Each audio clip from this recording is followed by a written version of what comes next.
officially live. We were a couple minutes early, so I won't do the official introduction for a couple minutes for both of the people that join us for the stream.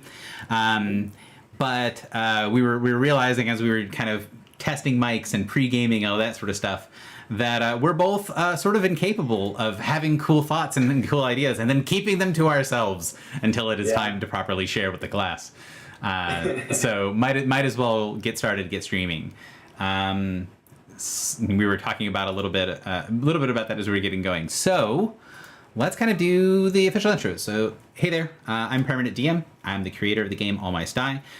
This is my YouTube channel where we go into specific things for tabletop RPGs, and I use my game and the reasons that I designed the game and what I put into the game as a tool to explain RPG concepts, specifically focusing on things like Emergent play and West Marches. I'm joined here tonight by Robby, who's the designer of Enclave, and his channel, assuming that I've done things correctly, should be linked down below. And if not, maybe Robby can chuck it into the chat for us.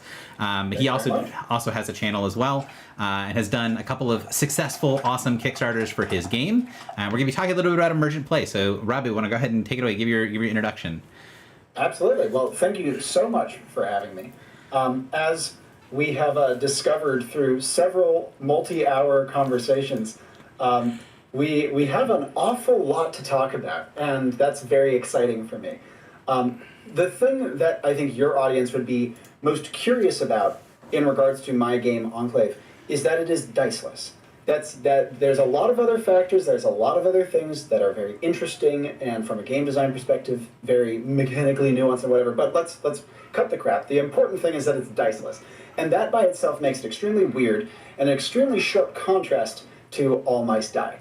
However, I find that within that contrast lies a lot of the fascinating conversations that we have ended up having because of just how much in common our work has. Yeah, and that's what we're going to be talking about tonight. We're going to be talking about sort of the ideas behind Emergent play, of bouncing off things, of going forward and doing all these things.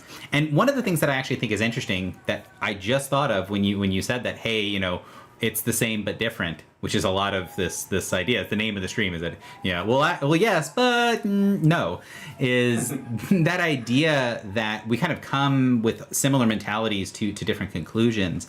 And it makes me think of random encounters, where the idea of like, oh, well, if you've got a random encounter, you've got a die, you're going to be rolling, and you're going to get like something on a table and then pull it up and do it. But that mechanic, right, that might seem like, oh, that's the dice that's telling you what you need to do, but either you're rolling ahead of time when you're prepping the session, in which case you're rolling for a die on a table for suggestions of what might be cool just to spark your creativity. And if you don't need the die, right, you can just look at the list and go, oh yeah, that one sparks fun, I'll do number 7. I didn't roll a 7, I didn't even pick up the die. So you don't need it there. And then the way that random encounters actually happen in the world is as a heat map of everything that's going on, where it is not, if I rolled a wolf on the table, there is now a wolf that is spawned out of the ground that wasn't there before. It's like, no, if the wolf is on the table, that means that there is a wolf in this area. Getting it on the table means that you just happen to your passage through the wolf's territory overlapped with the wolf passing through your path, right? It's the two ships actually meeting, rather than saying it didn't exist until we rolled it on the die, which I think would be interesting. I think it'd be interesting because we've talked a little bit about how you do session creation and session prep, and I think that there's a lot of pieces that are in common there, right? Where I'm building a encounter table and encounter area so I can fill a world, but I don't know exactly what we're going to encounter based on sort of world things. Whereas the way that you do it sounds like it's the same thing, but you're building the session thing off of that to see, oh, well, we might not encounter all these things, but we're going to have this framework to work through. And that's kind of where I wanted to start it today. So explain to me, how do you build a session to promote sort of these emergent play moments? I use the random tables, but you don't have dice. What do you use? Absolutely. So at the end of the day, I'm going to make a broad claim here, but coming at it from a very different perspective given my diceless background. At the end of the day, everything you just described, the use of dice, the tables themselves, these are all improv tools. when we boil right down to it in terms of how they interface with the play group and what they're going to do in the story, they're improv tools. They are saying, here's a suggestion on how you could improvise this particular situation so that maybe you don't have to like devote as much like prep time and brain power to coming up with that idea. Completely legitimate. In Enclave, we also have improv tools, but they are different. And in our particular case, in Enclave, very critically, it is genre and setting agnostic. But it does take place within a contiguous universe. The world of Manifold in which Enclave is set is described as an infinite world with no overarching genre or theme or tech level or even history. Every pocket of it is its own unique, self-contained universe. And this means that every time you play, you're being sent to somewhere completely new. And all of your characters are from completely different backgrounds. And so, too, every single character class, and indeed character, ends up playing completely differently. How the hell do you balance that? Well, there's two ways we do it. One is when we are designing a mission, we are explicitly going into it trying to cater to the capacities of the characters involved. I'm going to use an analogy that doesn't apply to Enclave, but applies to many other games. The idea of a thief is on the mission, and therefore, if there's no locked door, a section of the thief's kit is invalidated. Yes, to shoot your monks. That's a bad place to be. Pardon? Yeah, the concept for game design is called shoot your monks. There you go. Like, I wouldn't have known it was called that, but like, yeah, I come at it from a different angle. We avoid that in Enclave by not even pretending. We're like, nope, I am explicitly making something that I know you can interface with. Can you do it perfectly? No, that's where the fun and challenge comes in. But it's something that I know you can interface with and not feel invalidated or shoved to the side. But the second thing, the way that we actually get to that, is by using tools called focus words. And this is something that players, each player gives to the host, we call our host conduits, before the session is created, when it's first being scheduled. So usually we have each player give one. It's any word or short phrase. One player might give, I don't know, barnacle, and another will say, the grass is always greener on the other side, and another will say like a song lyric, like, I don't know, ain't it fun living in the real world, or some crap like that. And every single one of those, you as the conduit take as inspiration.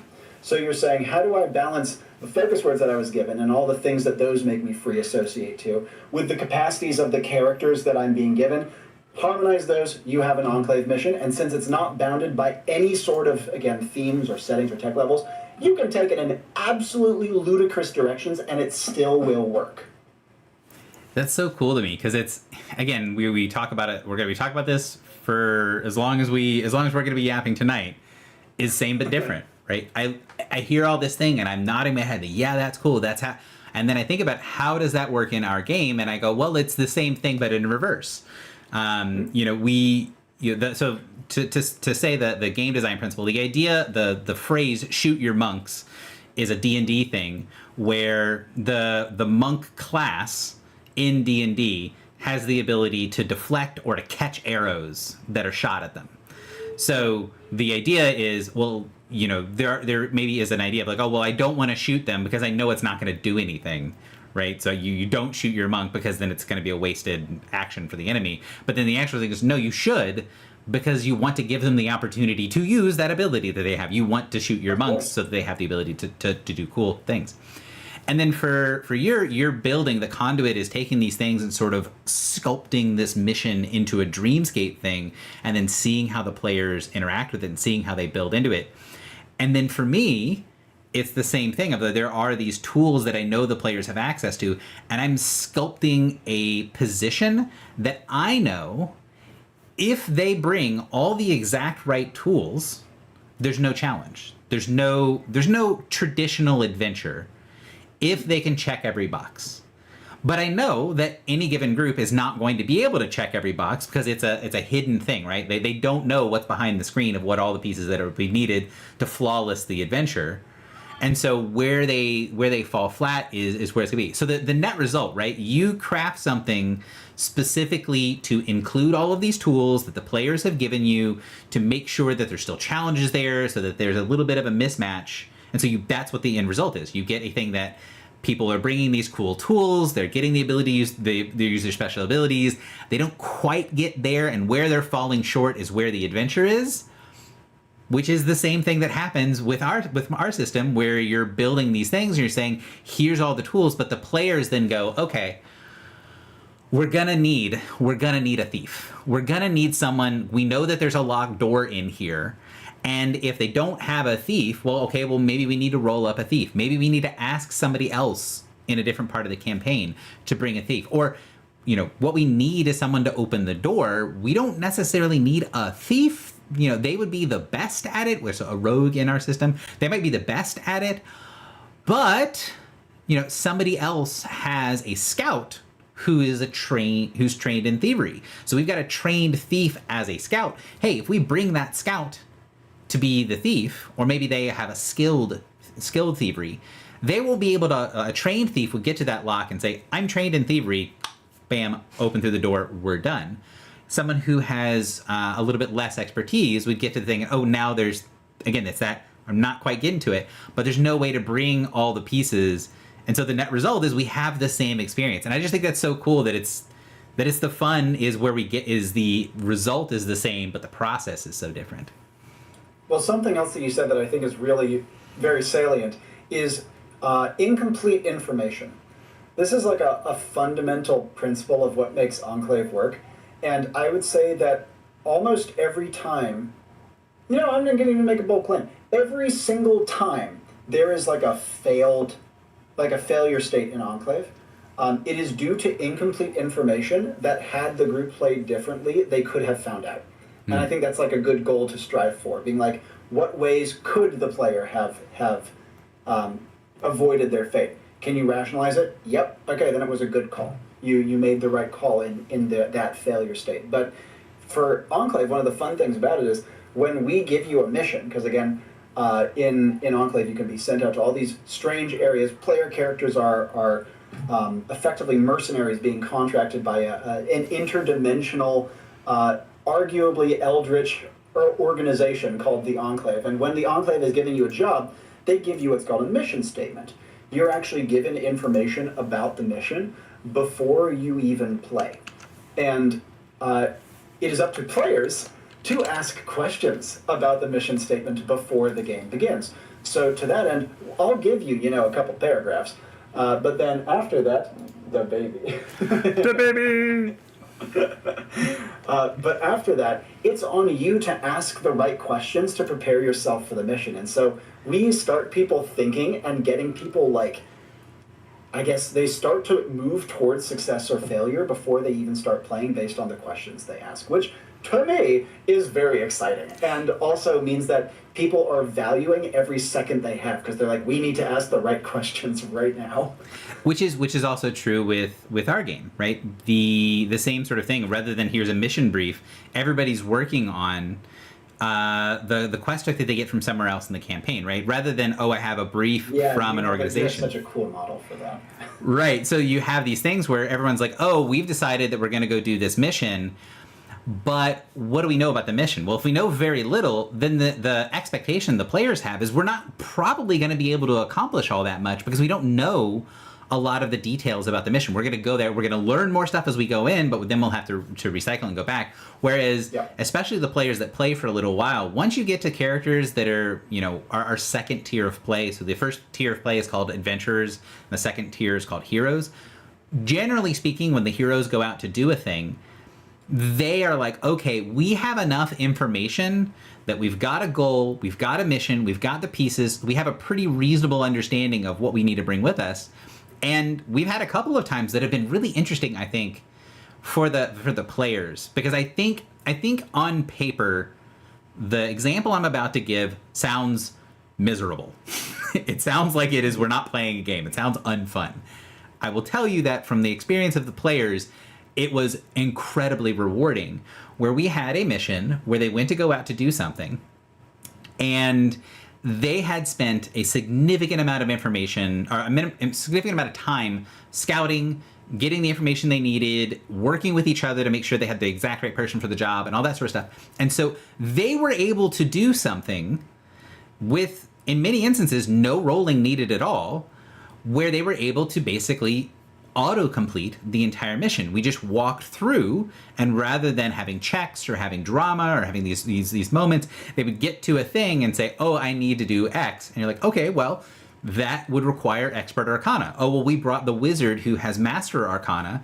Great, they do it automatically. We get to this next step. Oh, well, in order to do that, you would need to have someone who could read all these languages. So you need someone who is an expert historian. Well, we brought the bard to read that thing, and they have expert history. So there's no check. They have the thing they needed. They go through. And so they had this entire session where they didn't get into combat, and they didn't, I don't think, to my recollection, I don't think they picked up a single D20 to roll, which is the standard roll you use in All My Die, because they had correctly scouted everything that they were trying to do. The information they had and the information that was sort of hidden behind the screen was basically the same. Like, they had uncovered all the pieces that they need. They didn't know they had, but they had uncovered all the pieces that they needed, and they had this huge bag of tricks for when things went wrong. And they got to the end of the mission and were like looking around going, well, we just walked through that with no problem. And for some people, they'd be like, oh man, that was so anticlimactic. And they're like, that was amazing. We spent so much time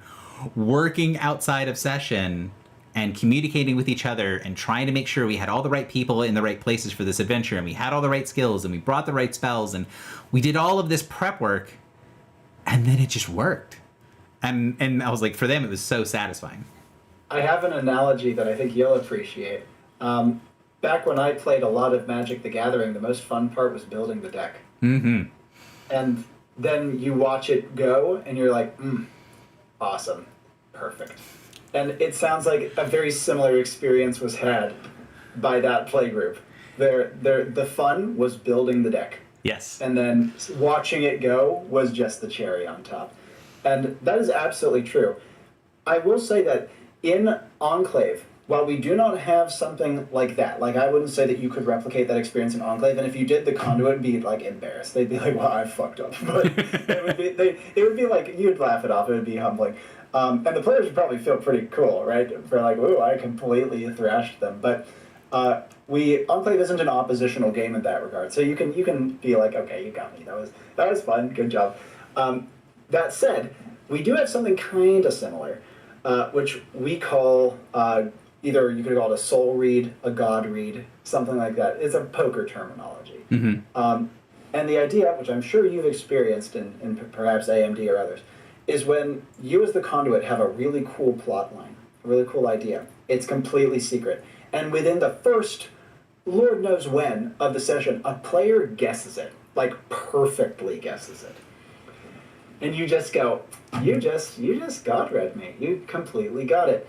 And in Enclave, we actually permanently leave ourselves flexibility in during live play.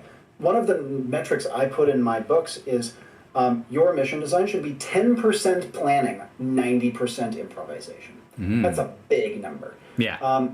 And because of that, there's many times I design a mission and I don't have a plan for how it ends. I'm just like, we'll figure something out. I'm sure they can do something cool, and I'll see if it feels commensurate in the moment. But when you do actually go and you have an idea of how it goes on and you get God read, I actually encourage people to lean into it and let it happen, because you want not only you want the player to be rewarded for an awesome read, but also afterwards you get to share it and share the details of the God read, because they don't have to know it worked. You can see if they follow it through to the end, and then at the end be like, wow, you had me dead to rights from the beginning. And even though, unlike what you're saying, this isn't something that is typically handled during prep. Once in a while it will happen during mission statement, in which case I start sweating bullets, but I'm also like, ooh, that's cool. It's usually during play. But it gives a similar feel at the end, where the player's like, that was easier than I expected, but God, I feel so gratified because I did something cool. Yeah, and when we talk about stuff, when I'm in the book that I'm currently writing I'm writing the rules section, the advice for running the game. I'm doing the final edits for exactly what it's going to say and where the graphics are going to go this weekend. And when I talk about it, I say that we prep for problems and we run to explain solutions. So, when you say I don't have an idea of what the end is in mind, in AMD, when you kind of get instructions on things, that is assumed that you do not know how this ends. Because we have this idea of your job is to put up hurdles for the players, and you sort of build a lot of those ahead of time. And then once it's go time, once you've actually started the session, unless it makes sense that something they've done has generated a new hurdle, you don't add in extra pieces, right? If there is, hey, here is the problem that they need to solve. If they just pop, solve that problem immediately and they immediately get through it, there's a lot of other games and a lot of other designers and a lot of other dungeon masters that would say, okay, well, they've done all those pieces. You need to put some extra stuff there to make it feel earned. Like you need to add new hurdles for them to overcome, because otherwise there won't be drama. And for me, when we kind of explain how an All Might Die mission is designed, the idea behind it is that you don't do that, because you're going to have both sides of the coin, and that's intentional. You're going to have times where they fluke through the thing and just whoop, everything is golden, or even they just get through one part super easily. And you're like, oh, I thought that was going to take most of the session, and they're past it in 5 minutes. You'll have that sometimes, but that's good, because you'll also have the other side of the coin where they get to something and they're just like into a wall and they don't have an answer. They don't have a way to get through it that makes sense. And being empowered to say, yes, you brought the right tool and you flawless your way through this thing, and it was really, really cool. Good job, good prep. Not only gives them the reward of like, you have the logic of the world, continue to use that logic to go forward, right? You correctly applied logic to the situation, with the logic of how this world works. And that is fun. You can now keep that going.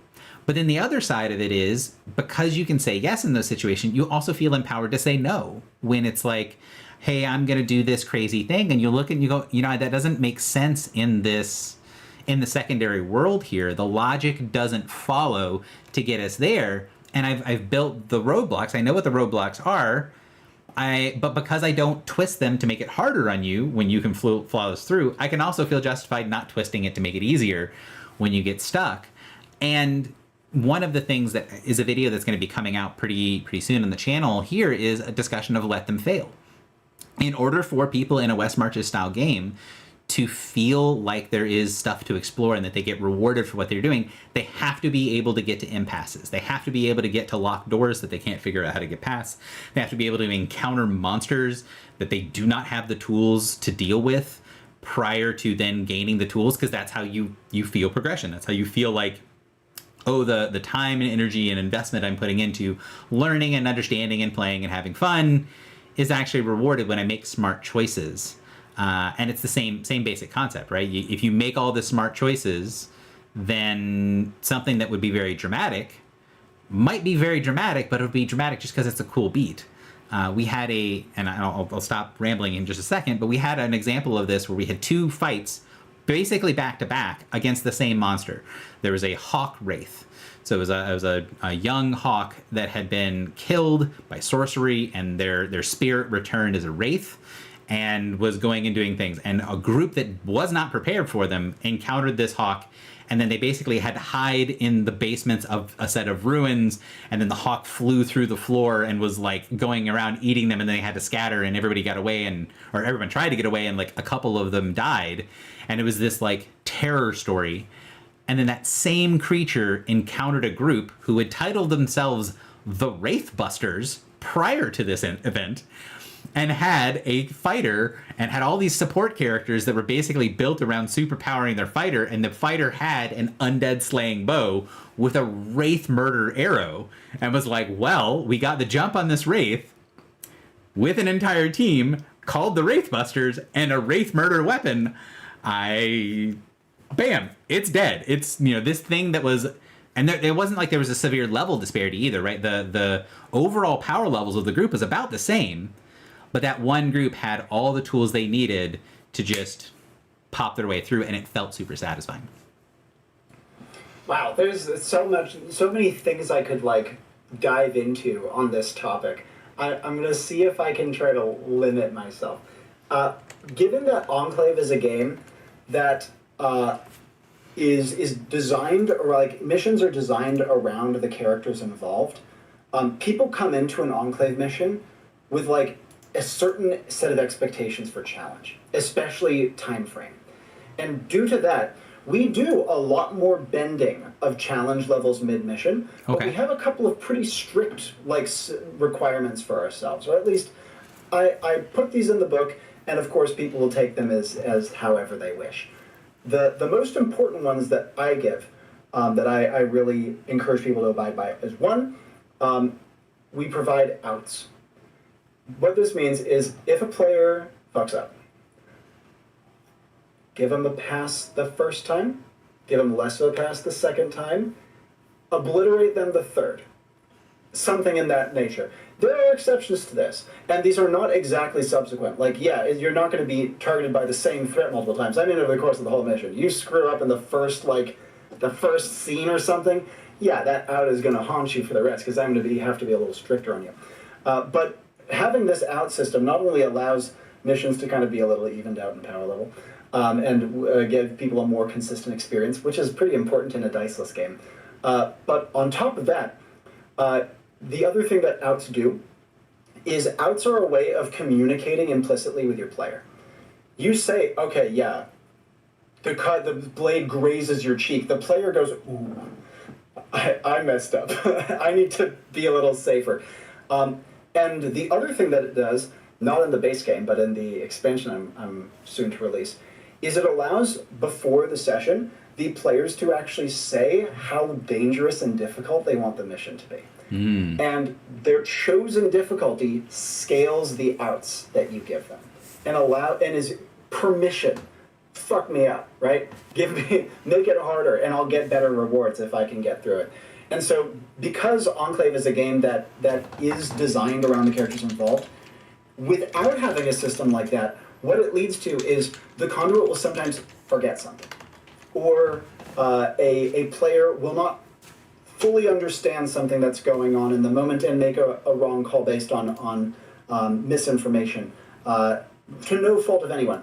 And having the outs in there just makes it so that in this diceless game, where we don't have dice to fall back on, there's again a more consistent experience and a more implicit shared understanding.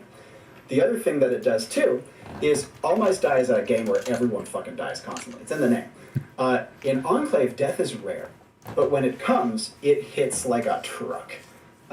And so too, on those high danger, high difficulty missions, failure and death are not only common, they're expected. You go into it excited for that and have that as a possibility. And I find that does a great job of ensuring the game remains accessible across skill levels. Because sure, if I were the only person ever to conduit the game, then I'm pretty sure I could do what you're describing. But I don't know if I would want to impose that upon everyone. Because it's hard. It's hard to do with a diceless system. And much more important than, much more important to me is that the game is accessible to a wide range of skill levels who can then opt into the more intensive stuff as they decide they wish to. But that's partially because I'm playing with a largely unknown medium that only very small communities are even aware exists today. Yep. And, to a certain extent, West Marches, which is what my game is designed around, is also in that same thing of we are a niche within a niche. I made a note for myself just so I didn't forget things. But one of the things I think is interesting is I very much say, hey, All Might Die, it's in the name. Assume that death is going to be a thing that's here. Yes. But the relationship that characters have with death changes over time very significantly. And usually at the beginning, they're like, oh, well, it says that we're going to die, but we'll probably be fine. Oh, crap, I just lost a character. And then it's like, okay, this is a little bit real. All right, I won't get attached to my characters. That'll be fine. And then they play a little bit and they lose a second character. They do whatever else. And then they get it a little bit higher level and they start to get attached. And when they get attached, they realize, oh, I now have tools to avoid death. I now have heroic injuries and I have access to these things. Now that I'm more invested, death is a harder thing to happen to me, not just because I have more hit points, but because narratively and mechanically, I have more information, I have more resources, I have more tools. There's actual physical mechanics of I have ways to say no, I didn't die instead of X thing happens, and so your relationship with that changes again. Turning, you're almost back to where a lot of people are. With like, I think I'll be fine. But because you started off with probably losing a character or two, or even if you didn't, being in a group where you saw several characters die, when your higher level character is then threatened, that threat feels exponentially more real. Yep. Because you remember a bunch of people dying in similar situations. And that ends up being a thing where then the high level deaths are extremely rare.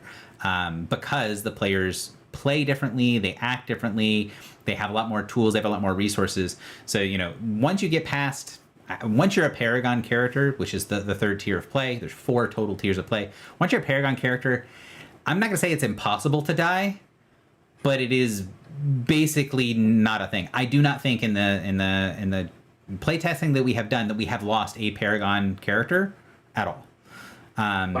So you sort of grow out of death being as big of a specter, which again for the players, they still have that fear in them because they remember, and oftentimes, hey, between 2 sessions of playing a high level character, they might play a low level character and then experience that terror again. So it feels more real, but then they can still feel like, oh no, this is my character, I'm very invested. And then when they take a heroic injury on that high level character and they know if they have another one, they're just actually dead. Now that tension is sort of tweaked up very heavily. And one of the things, go ahead, sorry. Oh, I'm so sorry. Just to jump immediately off of that, something that you mentioned is, once they get their character to like a slightly higher level, suddenly death becomes scary. And I've noticed in Enclave that if a character, like Enclave levels 1 to 10, with it being slightly harder to level as you go higher, right? Mm-hmm.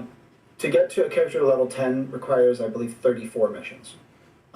It's not an insignificant amount of playtime. Right. That's, like 100 hours of game. But something I've noticed is pretty much as soon as a character passes level 1, maybe level 2, people are locked in. That's like 4 sessions. They're like, death becomes very serious, and we have characters pretty much up until level 6, like level 1 through 6.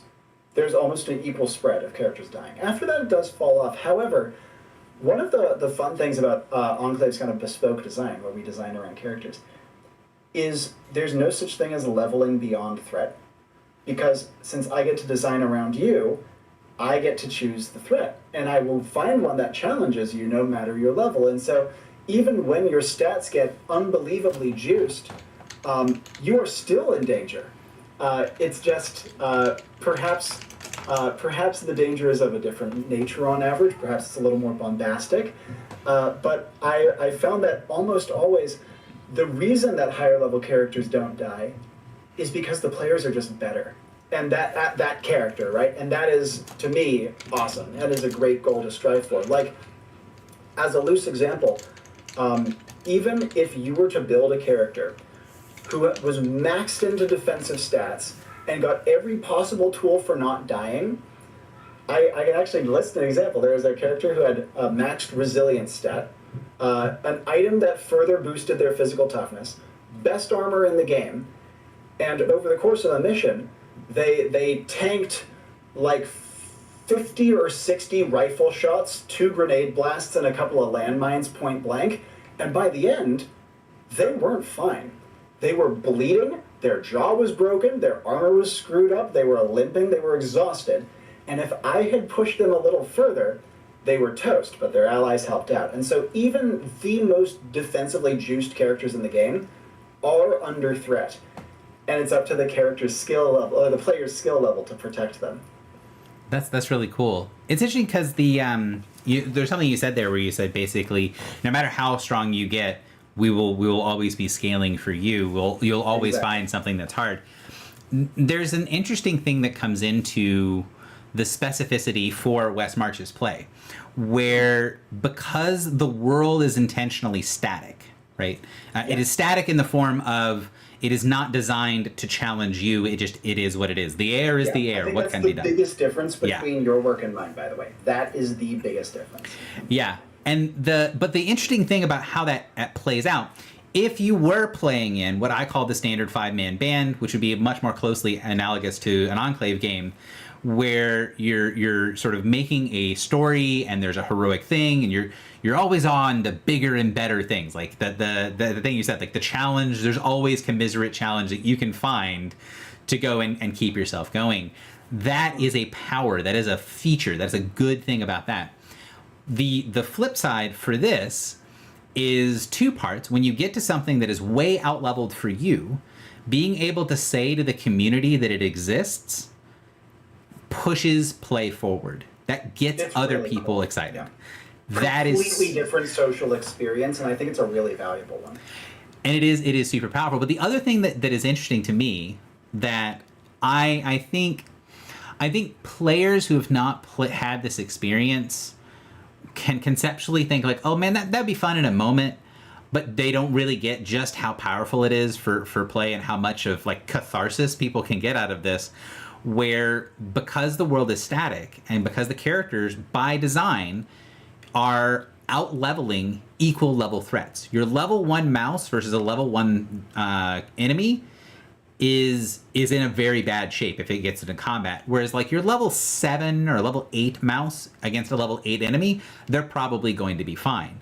They are not just out leveling them in like other sorts of traits, but it's like the mice progress faster than their enemies do, to give you that feeling of progression built in. But it also means that when you do encounter something that is like below you on a level, especially if it's something that you've encountered before, either on another character that you've played or on that same character, but it's been months, and you can go in and say, all right, let's do this.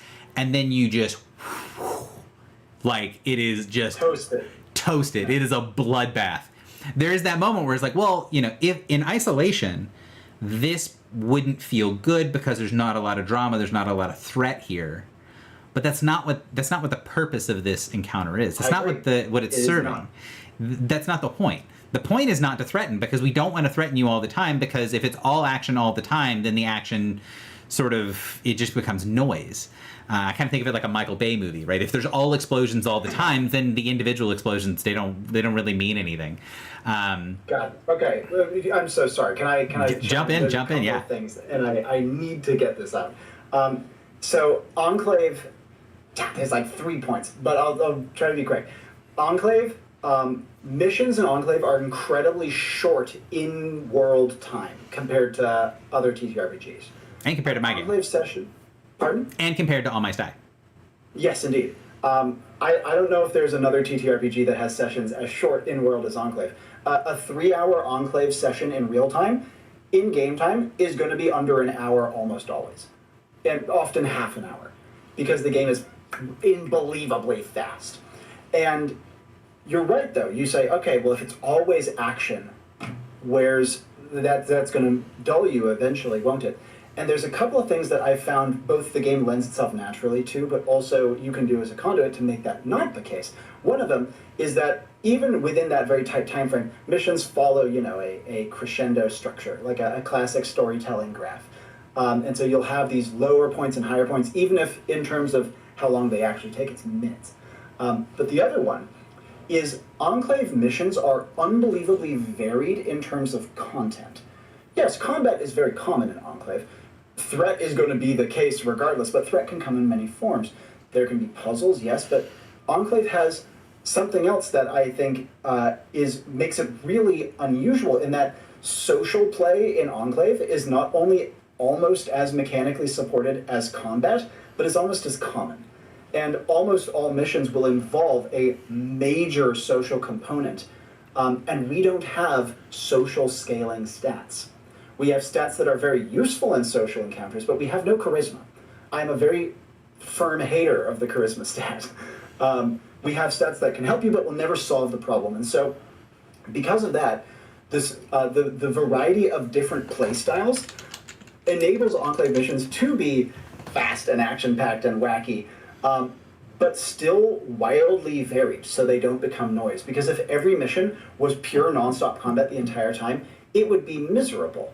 But since you have all of these different options, and you have that, again, that classic storytelling graph, it ends up being a very different experience. Like, I've had so many players say to me, I'm fucking sweating. I've never sweat playing a TTRPG before. Yeah, we will make you work. We'll make you jump around. We'll make you flush. We'll make you sweat. But it doesn't get dull. And that's the thing that is essential when you're creating a system like this that really makes people sweat. Yeah, there's so many things to bounce off there. I will say, I will kind of complete a little bit of the thought previous, is just to say that, please. When the downturn is happening, right, with that classic storytelling structure, which is spread out a lot more in All My Style, right, because you're much more, those are the ups and downs tend to be individual sessions rather than happening within a session, although it can. Exactly.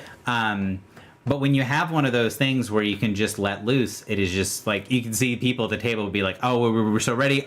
Oh, we either had the right tools, or we were over leveled, or we had everything, and then we just sort of like were able to flawlessly encounter. It can feel really satisfying to over level, to feel power by being the danger to the things that were a danger to you in the past, or that are a danger to other members of your house, or the other people that they encounter, which I think is interesting. And one of the things that I think will be core here, right, when you talk about that sort of like rise and fall of tension and drama, is in All My Style, one of the big things is within the session, there are these little spikes of drama that tend to be dice rolls, right? All of the dice is the question, will he or won't we? Will she or won't she? Like, it's the do the heroes ... It's the ... part, right? That's what we're rolling a die to figure out.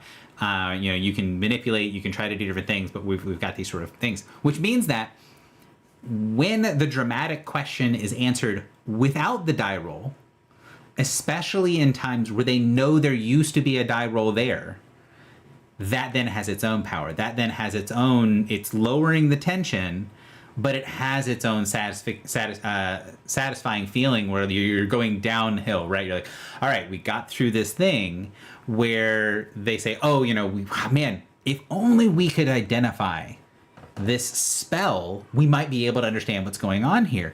And they're like, oh, well, we know that's an Arcana check. We know that we've maybe, actually, I think it might be an occultism check. This was a weird ritual thingy. And be like, if it's an occultism check, maybe we can do that. And they know that there's a check involved. And then the DM says, all right, well, it's an expert occultism check. And they go, oh, well, I've got expert occultism. Well, in my game, if you meet the level of the difficulty, the player wins.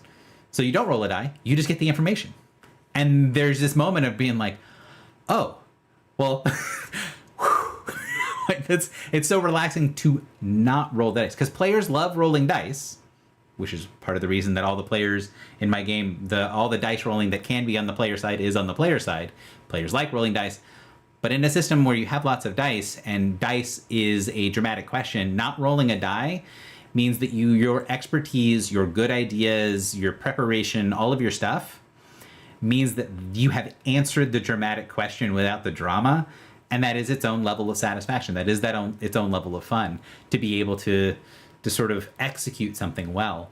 I talk to people a lot about, we talk about like challenge in games. And I say to people, like, I think that most people overvalue a challenge in games. And for better or for worse, one of the games that I return to every few years, if I end up having time, is I will go and play classic World of Warcraft. That game, for me, has basically no challenge in it. I've played the game a lot. I've played the game enough. I've played at a very high level. I've got my parses that are all like 100s and 99s, the top 1% of clears of all of the content or whatever. But that's not the point, right? The point is there is a comfort in being able to complete something that we know that we can do, and being able to enjoy expertise, being able to say, I'm pretty good at this, so I can play through and it'll be fun. And not just because there's challenge, just because I can enjoy being good at something. And that's the thing that happens a lot in All My Style, is enjoying being good at what your character is good at, because they can bypass things. Not just they have the tool when it's a challenge, but they have the tool to make things that would be a challenge automatic. And especially, and go back to the kind of community element, especially when that player was asked to come to that mission specifically. If someone said, we need an occultist to come to this quest because we think there's some occult bullshit happening, and you get to that thing, you find that ritual, you go to see it, and you just get the information automatically. I've seen players just light up and be like, oh yeah, I'm a badass, right? Like you needed the occultist, you brought the occultist. I am the occultist. All bow. And because they know they wouldn't have been on that mission without someone inviting them and someone saying, hey, I think we know that you've got the tools, you've got the chops, come and do this. It's just that extra layer of feel good. And that's, for our game, that's where the sauce is, right? That community thing of keep you coming back, because you get that moment of like, do I want to play this week? Oh, well, they really need an expert diplomat to go on this mission. I have an expert diplomat I could play on Friday. Meh. And then someone will reach out to you and say, hey, your sorcerer has expert diplomacy, right? We're going on a mission. Oh yeah, you saw it? Could you sign up for that mission? Completely different social dynamic than knowing the mission exists and I could sign up for it, versus having someone send you a private messenger on Discord and say, we would really like it if you specifically came along to help us out. Yeah, couldn't agree more. Power of call outs. Yeah. We've found that very heavily as well. Two things of note. One is that I think that one of the interesting differences between AMD and Enclave is the place they occupy in someone's schedule. Mm-hmm. AMD, correct me if I'm wrong, it strikes me as the sort of game that you can lose a lot of your life to. It strikes me as a RuneScape, you know what I mean? Yeah. And Enclave, you can deep dive it. Oh, you can deep dive it. But Enclave lives well in the margins, We're like weeds. Because not only do we have our centralized server, and a lot of awesome stuff goes on there, but many people play Enclave in their home game groups when, for example, someone can't make it to D&D. They're like, well, we need our full party. Just do an Enclave mission. And that's a great place to be from a marketing perspective, by the way. But beyond that, it does mean that, when, because the game is meant to have this incredibly flexible, fast scheduling thing, from the moment we know we're having a mission to the moment the mission starts, if you're a experienced conduit, that can be 10 minutes. Mm-hmm. You can come up with an entire session in 10 minutes, no problem at all, which is great. So there's the place that it occupies in the schedule. But then for people who do want to deep dive, we have to come up with additional contrivances and say, okay, well, here's alternate ways to play that allow you to effectively get what AMD does by default. As an example, we have a number of non-standard mission designs, one of which is called a bulletin. And the bulletin is the AMD model. The conduit says, oh, here's the mission I have designed. Who wants to go on it? I think these sorts of characters would do well. And that's where we can get that same thing where we're like, oh, who would be great? Blank's character doing this, blah, blah, blah. And similarly, we actually have a long form style because, Enclave missions are all one-shots. That's by design. The way it works is every single one of them is a self-contained thing, beginning, middle, end, you're out. However, we have something called series, where you are telling an overarching story through the lens of several missions following the same plot. But each of those missions is self-contained as well. So hypothetically, the same people could go on all of them, but they still have a start, middle, and end, and then you go back and refresh, and then you can come back. But you can also get different faces every time, which is a very AMD way of doing it. You have an overarching quest line. I don't remember if that's your precise term, but an overarching story, and every step the way can be different people. And that's how we accomplish that end in Enclave as well. Yeah, that's so interesting because, we don't... I kind of call it quest lines to explain it to people, but that's not really how it ends up developing, because that sort of implies a lot more structure on the side of the person running the game than there actually is. But what we have, which is interesting, is we have a thing called delves. So in All My Die, once you get to heroic tier, which in more instances it is because it is a social reason, a social marker, rather than it is an actual level thing. Because do you need to be level 4 to go in a delve? Probably not. It's not actually scaled to level in any meaningful way, but the idea is if you have a level 4 character, you've probably been in the community enough to develop enough attachments to people, to talk to enough people, to get part of it enough that when you say you'll be there, that you'll actually be there. And delves are typically 3-session little mini arcs that all of our games are also one-shots, right? You start in town and you end in town. But a delve, you can leave town on mission 1 and you can end back at town at the end of mission 3. But those do require the same, or not require, but they heavily imply the same group of players. And it is very interesting to see the difference when we get into non-standard play, when we get into delve territory, because the conversations around who's going to be able to play and who's going to be able to do what radically change when you're not saying, hey, will you be there on Friday night? And it's, it's Tuesday and you're asking, you're going to be there Friday night. A lot of people can be like, yes, no, or maybe, and have a very explicit caveat that says, I won't know until, Thursday afternoon or whatever. But if you say, hey, can you make it on this Friday and the following Wednesday and then the Friday after that? Can you make all 3 of those days? Well, then there's so many more social dynamics. There's so many more toggles that go into place to making that happen. And because doing a delve and all of the missions are always proposed by players, it's one of those things that I find people who are players, they get into it and they go, oh man, we can't find a way to get this group of 6 people to agree on these 3 days to all be together. We can't do this thing. We need to find another way around it. And then what ironically is one of the players said this to me and they were like, yeah, we couldn't get the delves to work like that, which is why we're playing this game. And I was like, see, right there. You said, I have these 6 players who are super motivated, who want to play, who are on board. Yeah, let's do it. And we couldn't find 3 days to play with each other in succession. And you're like, yeah, that's why this is a West Marches game. That is why the groups are not static, because it is actually hard to be full-on normal-ass adults and to be able to set aside 3 specific nights over a 2 or 3 week period that you can just say, yes, I'm just going to play a game for 3 or 4 hours. That is a legitimately hard task in the modern world. And just like your game is in this great marketing little niche of, hey, we don't have D&D tonight, let's play Enclave instead.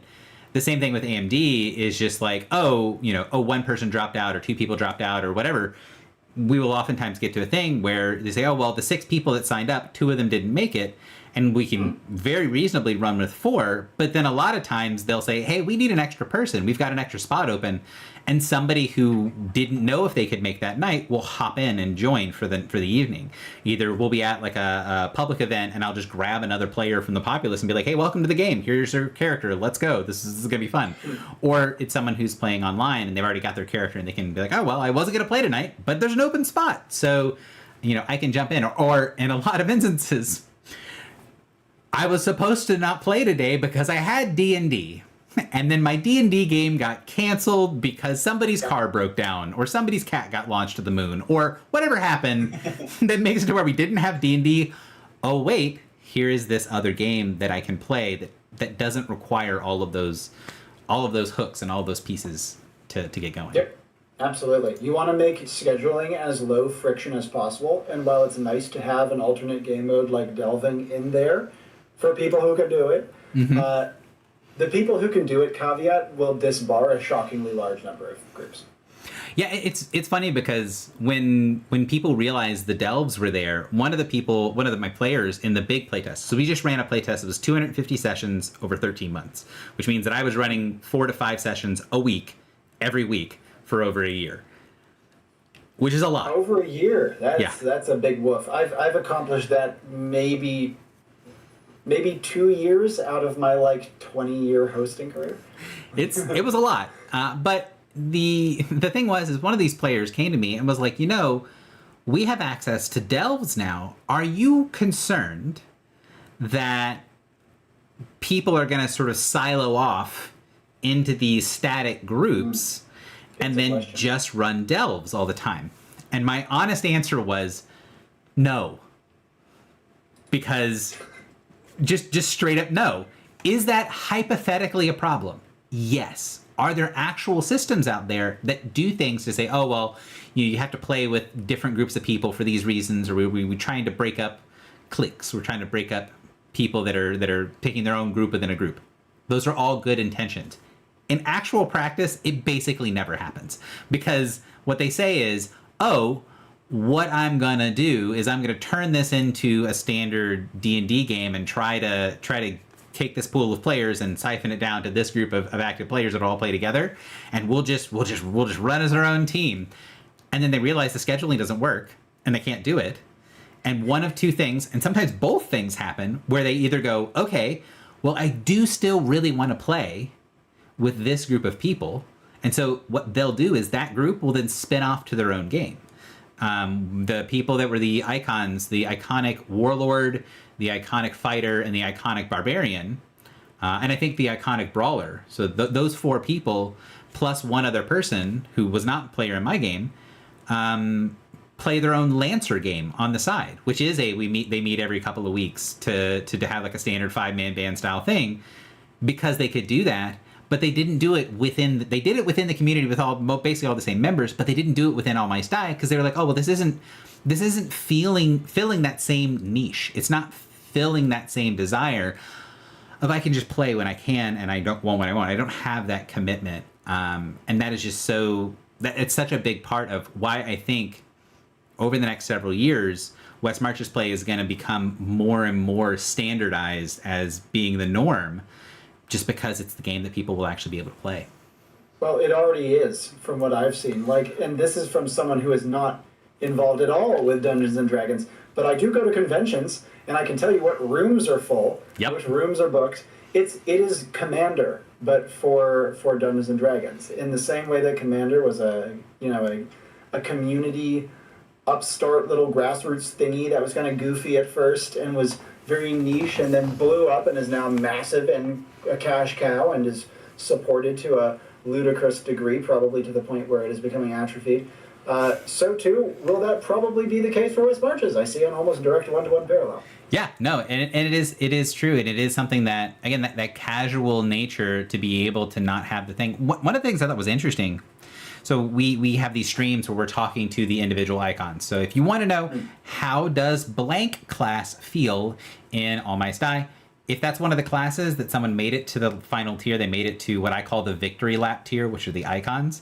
Because once you get level 10 and higher, technically there are things that can threaten you in the world, but for the most part, you're sort of enjoying your victory lap between 10 and 14, where the game caps out.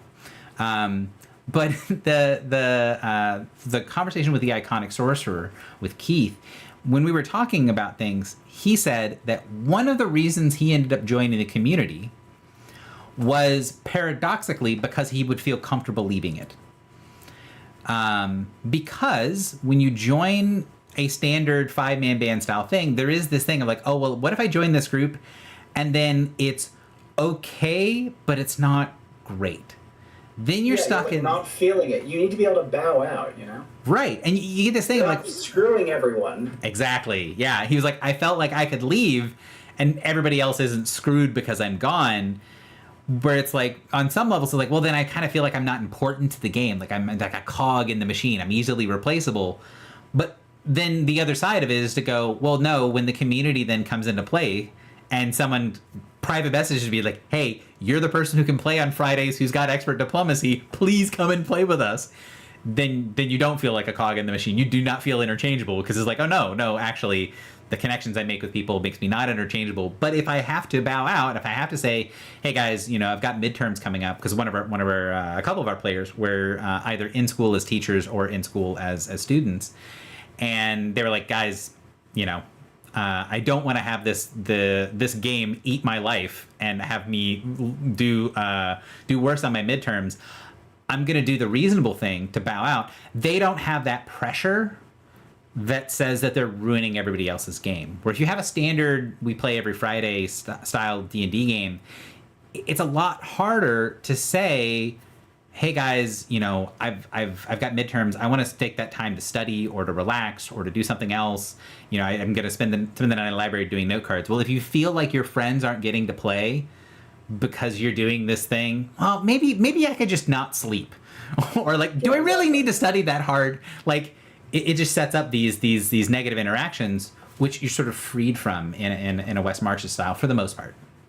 No, well, absolutely, and to that end as well, it makes, not only does it make the game an obligation, which is bad in and of itself, but more importantly, I feel like there's a reason that stories end, you know, and one of the benefits of, for us to Enclave, having each mission be a one shot, and I'm sure for you guys there's like a good parallel as well, is that no matter how much you play, you are an indispensable, irreplaceable part of the stories you participated in. You cannot be a cog in a machine. You are completely indispensable, even if only to those stories. And there's nothing wrong with limiting it to just those. We actively encourage people, if you're feeling burnt out, go. We'll be here.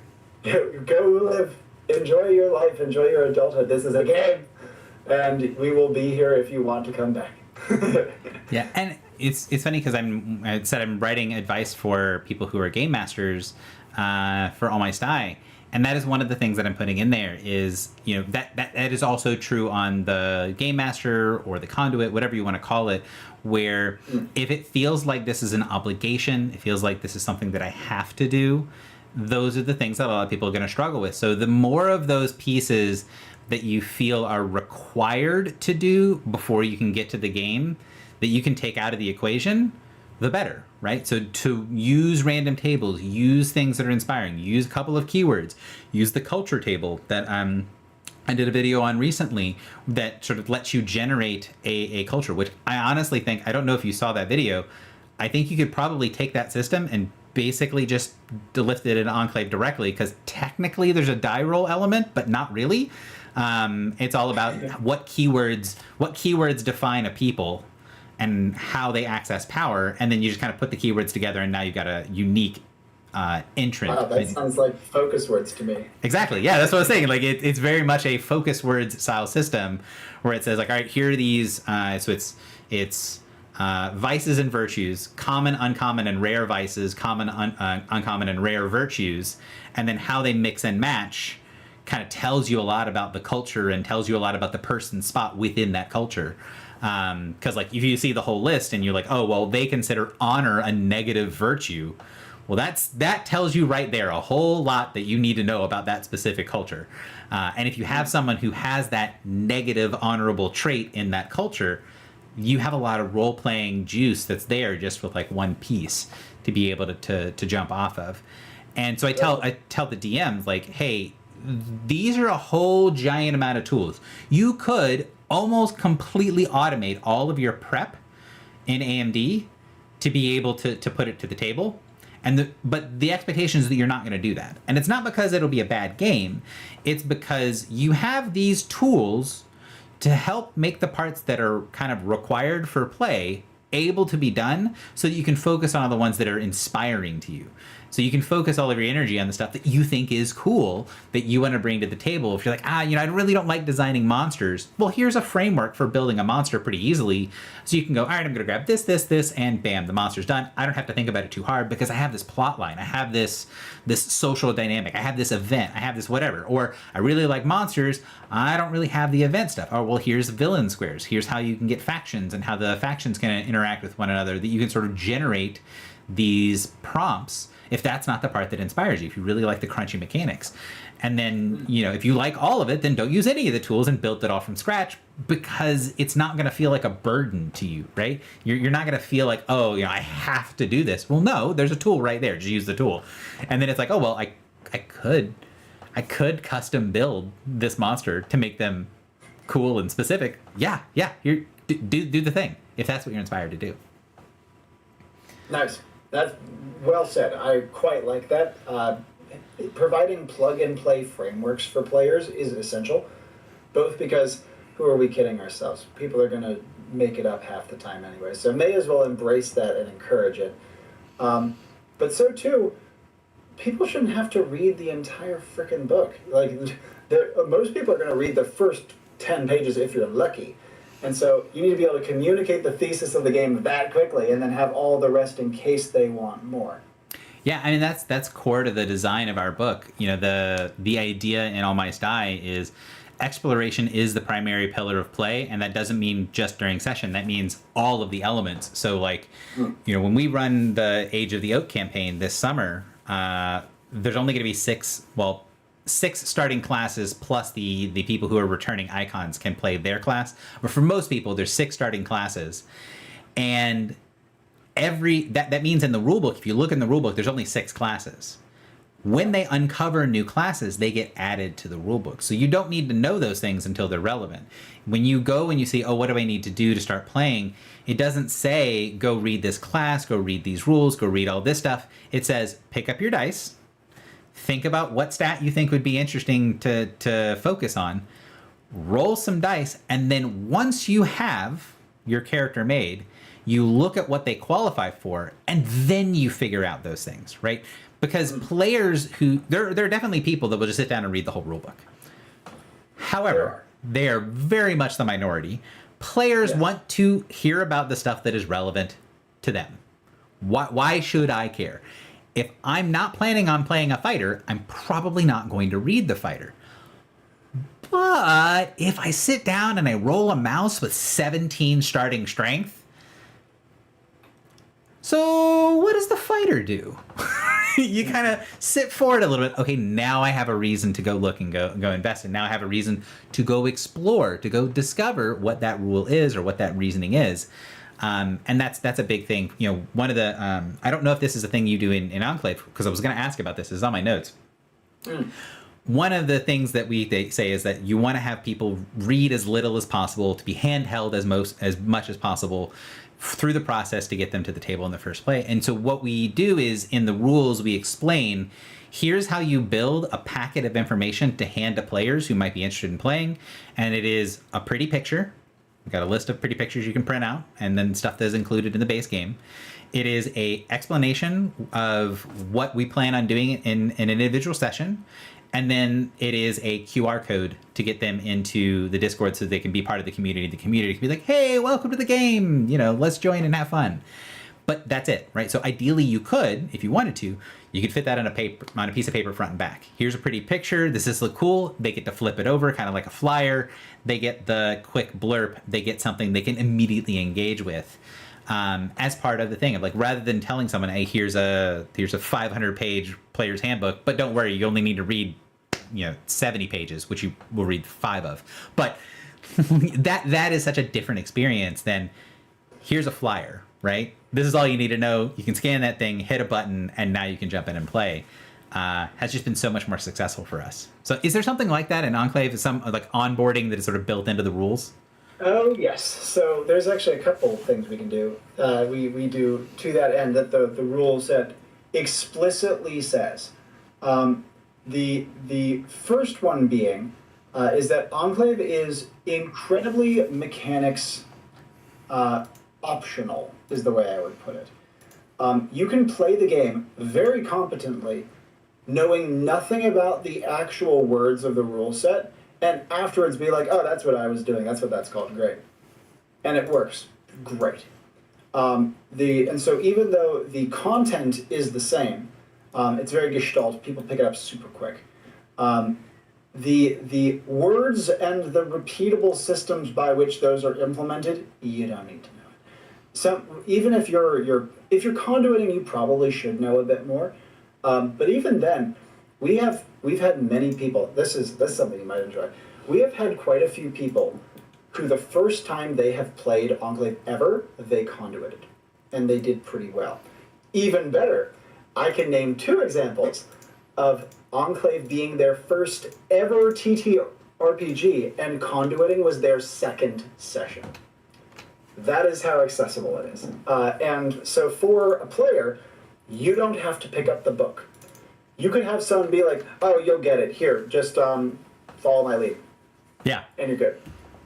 But moreover, and yeah, we have things on our Discord, we have events, we have stuff like that. But moreover, when I'm at conventions, especially, because when I'm not actively writing a book, I do try to get out to conventions, and I do this like, I guess party trick you could call it, where called a vignette, where I have people give me focus words on the spot on the floor of the convention, and I chuck them into game without character creation, and we just like I figure it out as we go. Because oftentimes when people come to Enclave, they're like, so how does a dice system actually work? I'm like, all right, here, let's try. They're like, Yeah. what do you mean? Yeah, now. Right While now. we're standing here, it's going to take 2 minutes, maybe 5 if you're into it. And so because of that, this is one of the many examples where Enclave's massive emphasis on accessibility is just an enormous boon. Because it's so low barrier to entry. You don't need dice. You don't need a freaking character sheet if you can remember things half competently. Even if you do want a character sheet, it's a 1 page tops. You can put it in a notepad document. You can put it on the back of a napkin. Mission creation is extremely fast. Because of all of these things, Enclave is unbelievably low barrier to entry and therefore is very easy to spread, which is exactly where I want to be.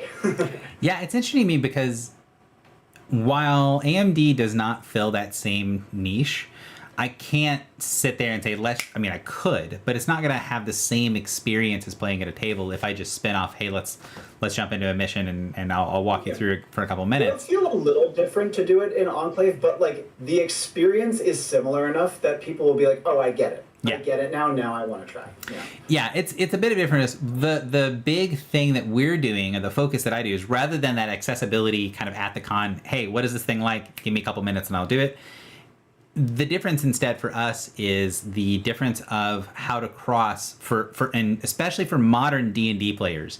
The idea of crossing from being a player to the DM side of the screen oftentimes feels like this huge hurdle because there feels like there is this gulf of what you're doing is so big in like especially modern D&D, where one of the things that we focus on very heavily, rather than it's you can get it, we can run it in a couple of minutes, is the players that have played a little bit, and I talk to them and I say, do you think you can do what I'm doing? And sometimes they'll be like, no, I don't know your world. Like, I don't know the setting. I don't know all these things. And they feel like they need a lot more information behind the screen. But then I say, no, not that part, right? Let's assume that you have that information. Assume that you've made that stuff. Do you feel like you can actually functionally, mechanically run the game? Oh yeah, of course. Easy done. Exactly. And you need to make life as easy as possible for your hosts, without question. Exactly. And that is something that I think is very important, because it is not true, especially with the current edition of D&D. There is a pretty strong barrier to entry to get into being a DM. And I mean, it does come with a certain amount of pride, right? People that feel pride, hey, I'm a good DM. It is kind of a hard thing to do, and I think I do it well. That can be good there. But it also does mean that there are all these people that could potentially be very, very good DMs, but it looks so daunting that they can't actually get into it. I would actually go so far as to argue. I'm so sorry. Just real quick, I would go so far as to argue that it isn't a zero-sum game.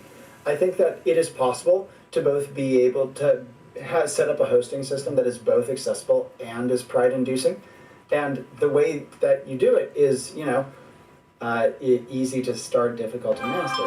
And it sounds like AMD is in that boat. Enclave is wildly in that boat, where your first couple times conduiting, it'll show.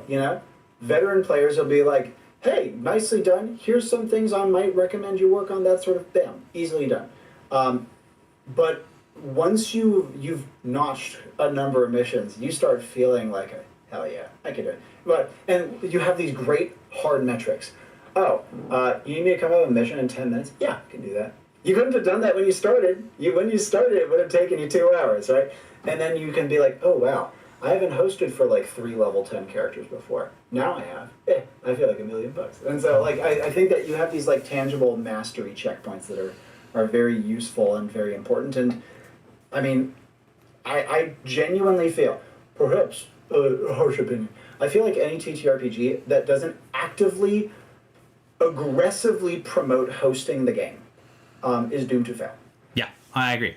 If they're not doomed to fail, they are inhibiting themselves unnecessarily if they are not focusing on making the host, making the DM, making the conduit, making their life easier.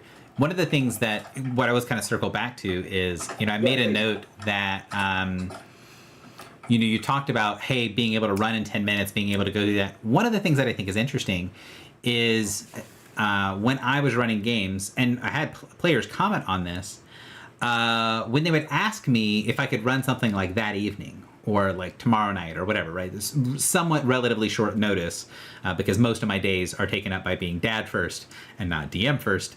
And they would be like, okay, when we do yada, yada, yada, people realized, not because I like made a big deal out of it, but people realized when they asked to do something that was sort of nebulous, that they would get a maybe answer, right? Something, I think I need have a little time of this. I need to prep it. I need to kind of be in the right headspace. If I'm really tired, it's going to be hard for me to kind of be as much of I can be a big character and in the spotlight and all this sort of stuff. And then they were like, but what we always noticed is when we asked to run a dungeon, your answer was always instantly yes. And it's not because I like the dungeon more. That is not the reason. The reason is in AMD, once you get used to running a little bit, after you've run maybe 5 sessions, you will have something, whether it's a dungeon session, whether it's a social session, whether it's exploration, whether you're doing treasure maps, whatever it is that you're doing, that will feel natural and it will be relaxing to run.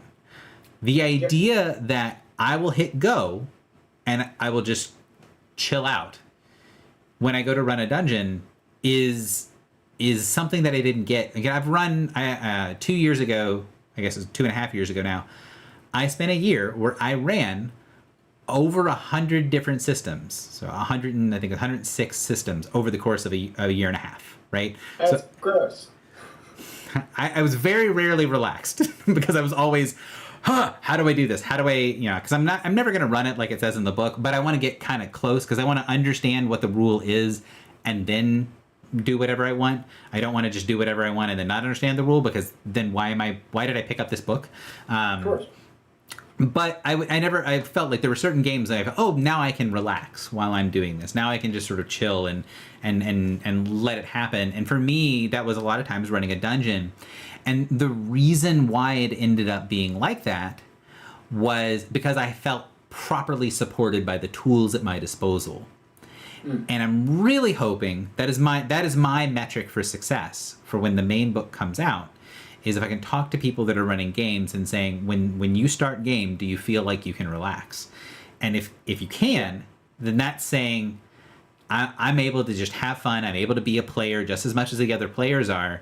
And, there's a bunch of things that promote that, right? The idea that we had one of the people that ran a session who had very little understanding of what the rules were. They just didn't kind of know them, but other people at the table did.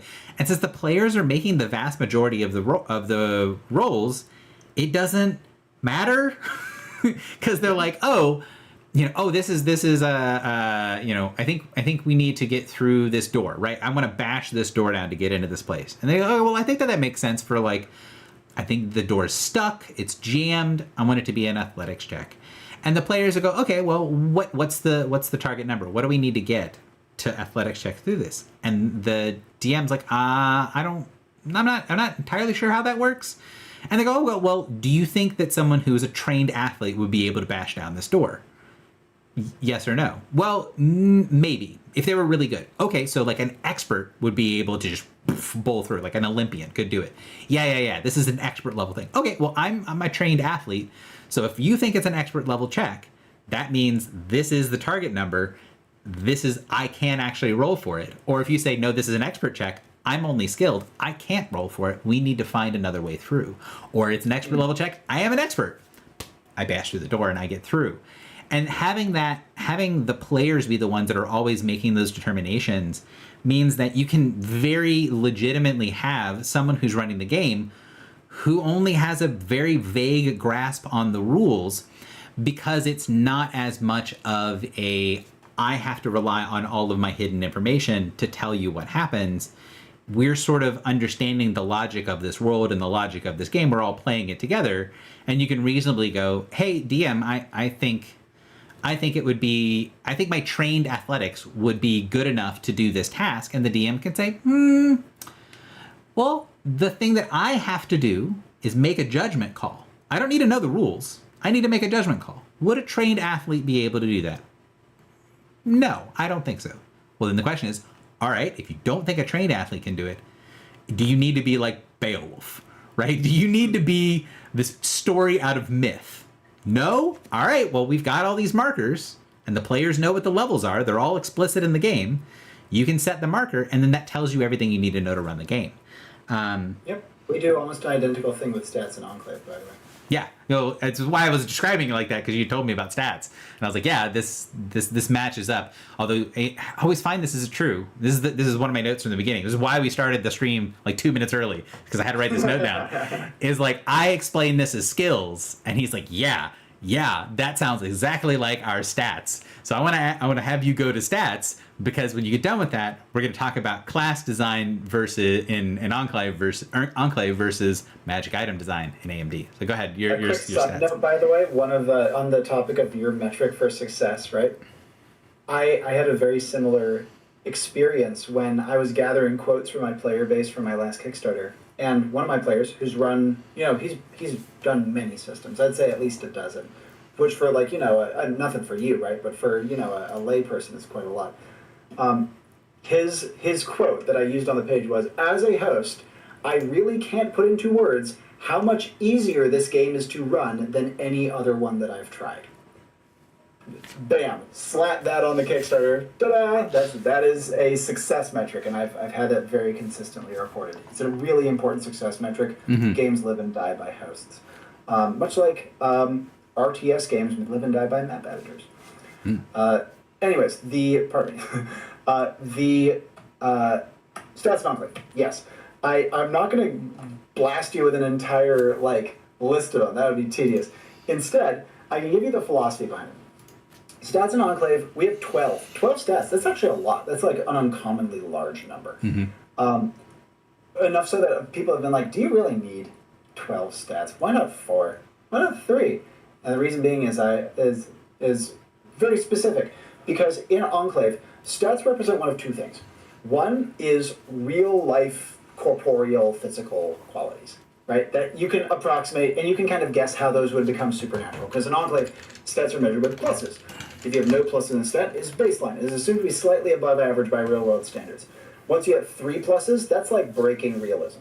That is no longer believable, even if very tenuously. Once you hit 5, firmly supernatural, but you're not picking up skyscrapers, right? Enclave is not a game of superhero bombast, but it's very good. In my example of the guy getting shot to bits earlier, yeah, he had 5 pluses to resilience, a thing that boosted it a little bit further, and also very good armor. And so he could tank, World War I, World War II era grenades and guns, but they wear him down, and he got hurt, right? He got badly hurt by the end, even though he ate quite a few of them. So you're never invulnerable, yeah. You're never going to be like, oh yeah, you have to throw a aircraft carrier at me to damage me. No. But that's one style. The one type of stats is these physical things that we can extrapolate. The second style are things that are more esoteric, that while we can guess at them, we can conceive of them, we attach them to codified game mechanics in order to better approximate them within the world of the game. Perfect example, intelligence. You don't want to let people just guess what intelligence does in the context of a game, because a person's character can only be as smart as them unless they have an edge from a game mechanic. And so we give that edge. We have a luck stat in Enclave. How funny is that? We don't have dice. And the luck stat in Enclave is, again, tethered to a game mechanic. An incredibly well-liked one, where it's called a pitch, in this case happenstance pitch, where you as the player can propose a detail of the in-game world. The better your luck stat, the more ridiculous of one you can get away with, that's going to be convenient for you. And this allows luck-based play to be wildly skill-testing despite being called luck. So yeah, those are the two categories of Enclave stats. Both scale the same way, And because of that, if we were to, for example, I don't know, bundle all the physical ones into like one umbrella and then have all the other ones scaled independently, well, then it would be optimal to get the physical ones because you're getting so much more juice. The way that we have it spread now, stat builds are actually very conscious. Like when you first play the game, you can just like chuck it into any stat, you're probably fine. But as you get to learn the game, you start to realize, ooh, I have very specific needs out of this character. I'm going to try to angle my build to get those things, and then I'll have some jump stats, and then I'll have some things that maybe come up on mission, and I realize I really want them. It allows Enclave to have that deck building satisfaction that we were talking about earlier, without actually having numbers to build around, besides the number of pluses in a given stat. So that is the way that we approach the process in Enclave, which again, it's a harmonization between numbers and narrative that works. I'd say works way better than one might expect, and tends to be one of the biggest draws for the game after your first like 5 sessions. Is wow, you're telling me I have 12 stats and I have like infinite options for builds even within a single class, even before I start thinking about abilities and gear. That's pretty sick. Yeah, I would say 2 things. First of all, to people who say, shouldn't you have X, Y, or Z stats? This game only has those stats.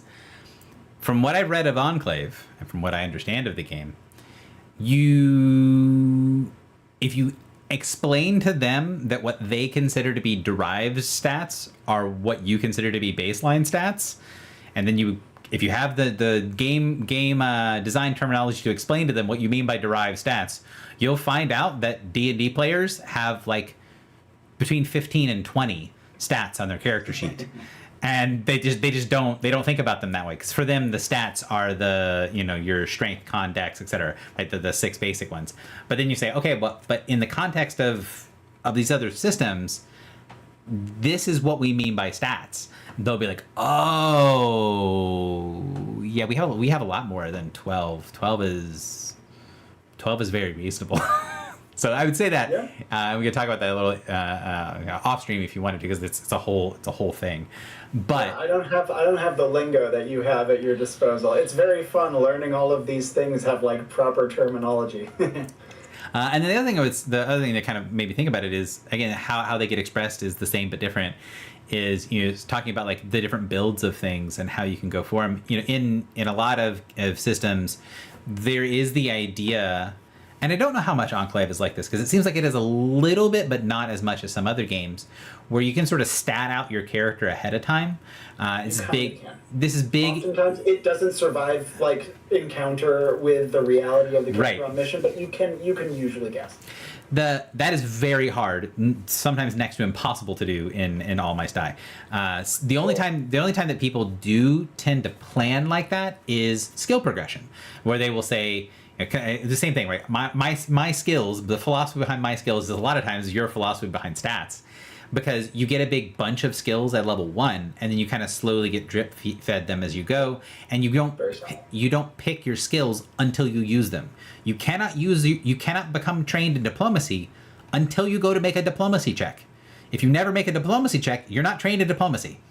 So you can't build for something that doesn't actually get used. And so sometimes people are like, oh, well, I'm going to make this character the diplomat. And then they go out on combat missions and they're like, yeah, I didn't spend any of my points in diplomacy because it didn't come up. So, that'll be how they end up. And then they'll well, what I actually did with this character at level 1 was, we did a whole bunch of magic nonsense, and it was weird magic nonsense. So I'm a trained occultist for some ungodly reason. And then they're like, well, what does expert occultism give me? Because you get special abilities after you get to train. So the unskilled, so 0, skilled is 1, trained is 2.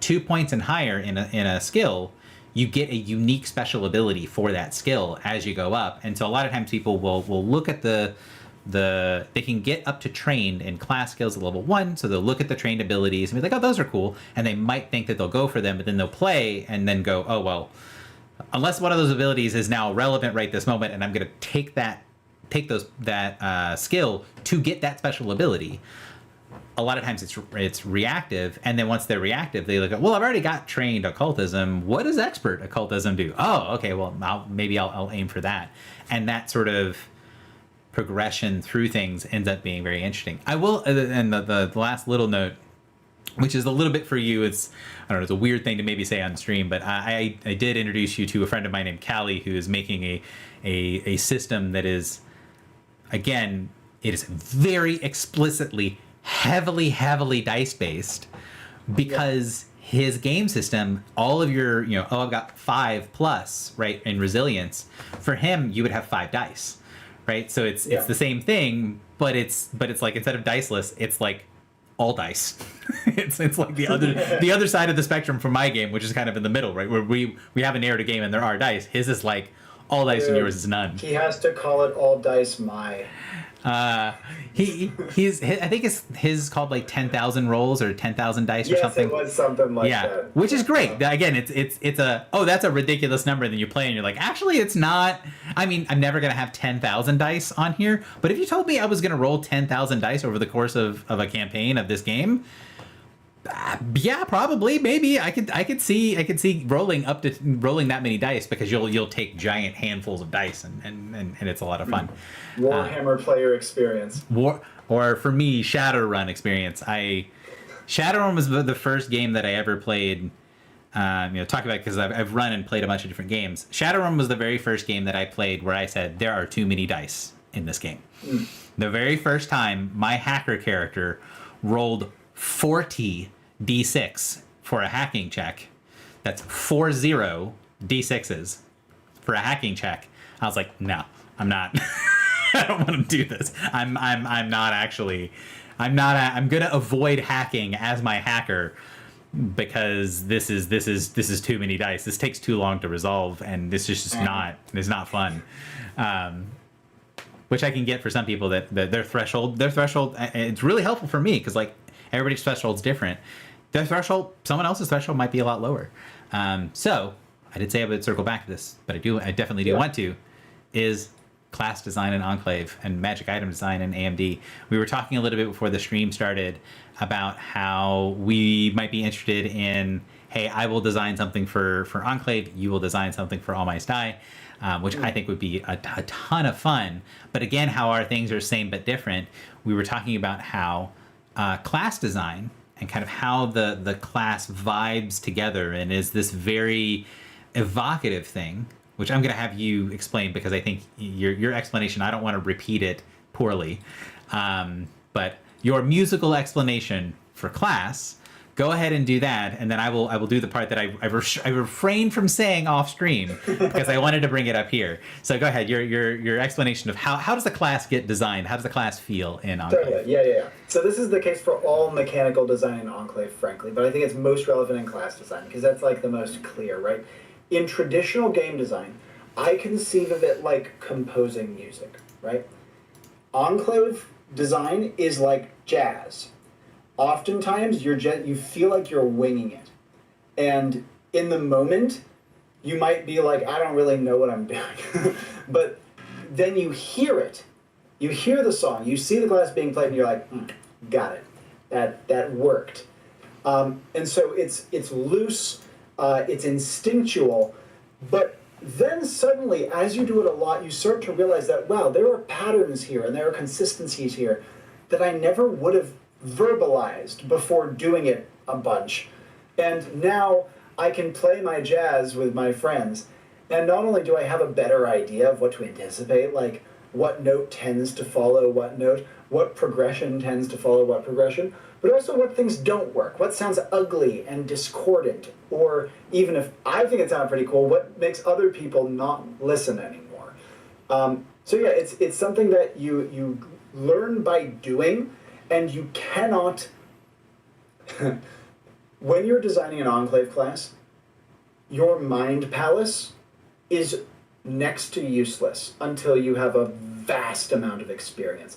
In traditional game design, I would imagine for many folk, having discussed with some other designers, there agonizing over the numerical consistency of their design. They're trying to find how it weaves back in with itself. And okay, well, if this thing has a 7 in this, then how does this compare to another thing there? And is it balanced? Is it balanced? And that's the beautiful thing, is that in Enclave, you don't know. You genuinely don't know, but you can guess. And you can guess with like 90 to 95% accuracy. And for that 10 to 5% that doesn't work, oh well, it doesn't really matter because Condiments design missions around the characters. And so if something is a little strong, the Condiments just like, all right, I'll make it a little harder for that person. The only time it ever doesn't work is if it breaks like a fundamental design axiom, which I do enumerate in the book, or you are doing something that is innately stepping on the toes of something else and is innately better, unambiguously better at something and is invalidating something else's design space. So the only way, like in jazz, the only way you go wrong is if people don't like to listen to it or someone else doesn't like to play with you. Yeah, and that's interesting. That last note you hit on it, where it's like the main thing you watch out for is stepping on other people's toes. In design, we call that niche protection or niche protection, depending on how you want to pronounce that word. But it's basically like, hey, we're bringing this person's thing is this thing. You don't want to just invalidate their thing by doing something else, which is not completely how we do class design for the most part. For the most part, class design is, like you said, it's very much, okay, well, how are these numbers? How is everything in relation to one another? We have this giant spreadsheet with all of these tools and stuff built into it to where we can rate the classes in relationship to one another, where we typically don't say, oh, this class has got a +6 to attack, because that's what it has. What they tend to say is, this class has the 3rd highest attack stat in the game, and then the system says, well, that means that they have a 6, right? So the crunch in the background is actually giving us the numbers. I think you actually showed me that. I might have. I think you did. It reminded me of like a fighting game ranking system, where you might see like a list of different character matchups and they're ranked and organized. Baby, I displayed baby. Now you get to display baby. Yes. Mother needs me to be dad for a minute. Oh, and we're gonna grunt and be unhappy for a moment. But yeah. Look at the big guy. He looks like he's wearing a paint chip tie. You know those like color swatches you get at Home Depot? Oh yeah. That's so cute. His little His little binky. binky holder. Make sure he doesn't yeet it into the sun. Oh, so cute. He's a big boy. He is. He's way bigger than mine. Yeah, he's. We took him in. He's over 12 pounds already. You're kidding me! What the hell? He's a chunky kid. My second was that big, but my third one, he's not even 10 pounds yet. For those people who are watching the stream that were like, hey, why are they talking about baby things? One of the first things that we learned about each other once we got introduced is we were both had kids with the same due date that we're going to be.